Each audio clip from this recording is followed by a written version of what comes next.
Hi, this is Jim and welcome back to my YouTube channel. Ito na nga, post na David Licao sa kanyang Facebook, which it's showtime. I got recognized as one of their top fans. Yay! Good morning! Grabe. Grabe, ang lakas ng trip mo, David, di ba? Pati pagiging top fan ng It's Showtime Facebook. Talagang, pinost mo talaga sa social media. Eh ako nga, ini-ignore ko lang yan. Grabe. Never man ako nag-post ng mga ganyang bagay. At next I post a TikTok post ni Miss Isabel Bulatao. David Licao bought the charm and had an absolute blast during his It's Showtime guesting. Hashtag David Licao, hashtag buhay handler. Let's watch this.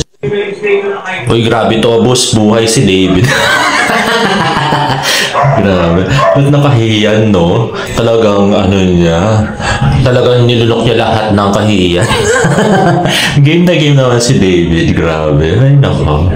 At pwede nga siyang, co-host din, no? Grabe. Mano kaya sila ni Barbie, no? Co-host ng Showtime. Kasi yata. At next I post naman ni Chongson Z, Macy Gracie, Barbie Fortesa here at Cafe Gnomes. Visit na dito sa Cafe Gnomes. Masarap po ang kape dito. Located sa 125A JP Rizal Street, Barangay Milagrosa, Project 4, Quezon City. Ayun na nga, the pretty Miss Barbie Fortesa na parang ang light-light lang nung, parang wala man nga siya makeup, no? Napakasimple niya dyan, napaka-cute. I'm so in love with this girl, grabe. Ang cute-cute. Parang 16-year-old talaga. At next nga, ito nga post sa FB ni David na to, na nung nag-pick ako, kunwari, chill lang ako. Actually, na-publish sa GMA yung reply niya. May nag-comment kasi, naging single lang, daming post At nag-reply nga si David na, single era tayo Eileen. At may nag-reply pa nga na, mukhang mabango. Sabi naman ni David, di mo sure. At yun na nga, na-feature na nga to sa iba-ibang website katulad ng Filipino Star ngayon, Dakilang Inaka, at pati ng Showbiz Now. Grabe, internet darling si David ngayon. Sa sobrang sipag niya At ito nga ang latest niya, post ngayon sa Facebook. Sabi niya, tagal mo mag-reply. Tapos yung emoji niya, sad na nagmamakaawang face. Grabe. Tignan mo ang cute, di ba? Parang patang maliit. Ay nako, David. Ayun na nga, same level ni Puss and Boots. Sino ba namang hindi maawat at hindi agad magre-reply sa ganyan? Ka-cute, di ba? Sino ba naman kasi yung babaeng walang awa na yun, hindi nagre-reply? Grabe. At ito nga, nag-reply nga si Miss Everything. Di mo naman kasi sinin, pinapasen ko. Sabi na, nag-reply man si David, ano ba yun? At syempre nag-reply din sa senyora na, di ba sabi ko, panggabi ang skid mo? At nag-reply naman si David na, clingy ako.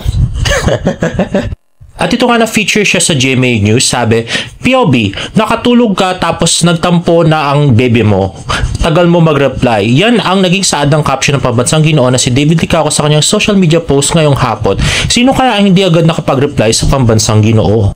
In fairness naman kay David, nagamit niya ng gusto yung social media sa pagparamdam. Sa kung sino mang girl na gusto niya. Tapos, sumisikat pa siya ng gusto sa mga pinagagawa niya sa social media. Grabe. Feel na ng mga netizen yung mga niya, parinig. Grabe, ang napakatalino mo, David.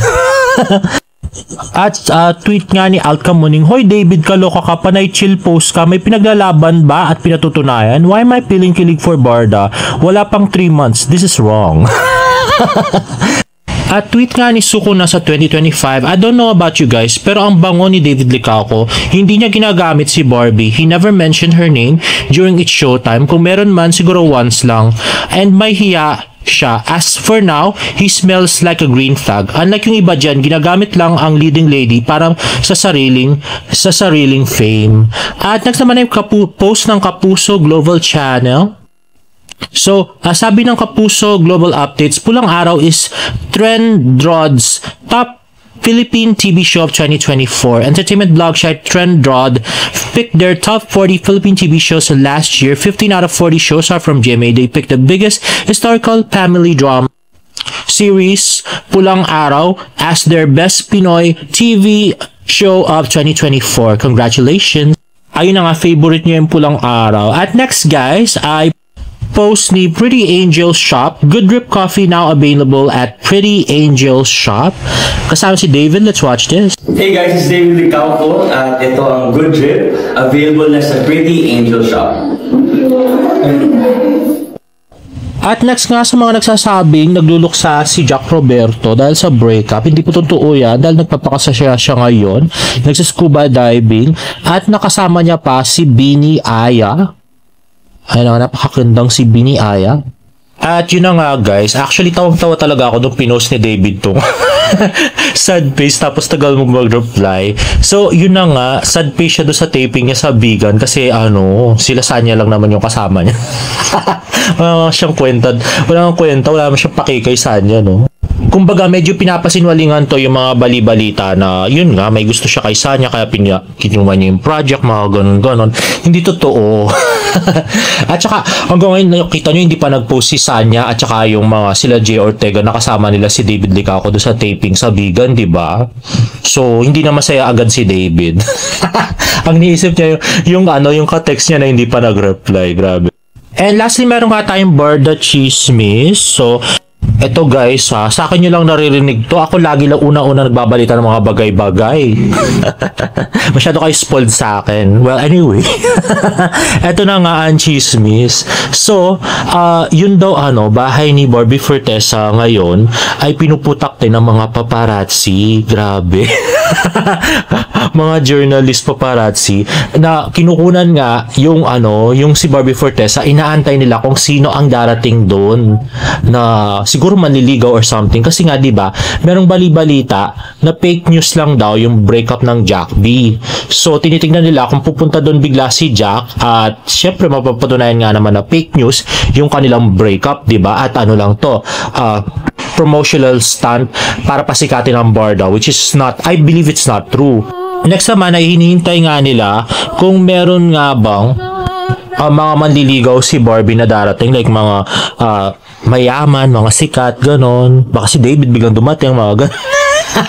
Yung hinihintay ng paparazzi. Kaya nga daw, dagdag na raw ng CCTV ang pamilya ni Barbie Fortesa sa kanilang bahay. At in-inform na rin yung mga security guard kasi grabe daw talagang binabantayan yung bahay ni Barbie Fortesa ngayon. Baka may makuha nila, baka may makuha nila si Jack nagpunta doon o kasi si David nagpunta doon, di ba? Ang laking balita nun. Anyway guys, if you like this video, please give it a thumbs up and please subscribe to my YouTube channel for more Barda updates. See you in my next vlog. Bye!